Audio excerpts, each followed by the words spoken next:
Қытайда өлген адамға мысалы подарка жіберуге болады. Иә, арнайы сондай магазин бар. Ішіне кірсеңіз, iPhone тұрады, рубашка тұрады, костюм тұрады, ақша бар, Bank of Hell дейді. Мысалы, тозақтың банкі деп айтама сондай, иә. Бірақ барлық зат картоннан жасалған да. Демек сіз оған подарка бергіңіз келсе, сол картонный iPhone-ды аласыз да, өзінің жиі өртейтін жерлері бар, өртейтін күндері бар. Соны өртеп жібересіз. Сіздің подаркыңыз ана жақтағы адамға жетті деген сөз.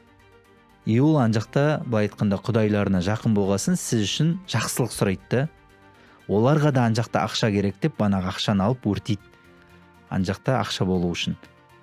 Ондай бізде де бар. Өз көзім көрді. Бейітке Құран оқуға барғанда орамалдың ішіне ақша салады, 5 мың, 10 мың, сосын сол бейітке байлап кетеді. Демек, ол бір дұрыс зат болып тұр ғой. Жалпы ана жаққа да ақша жіберу, ана жаққа да керек деген сияқты.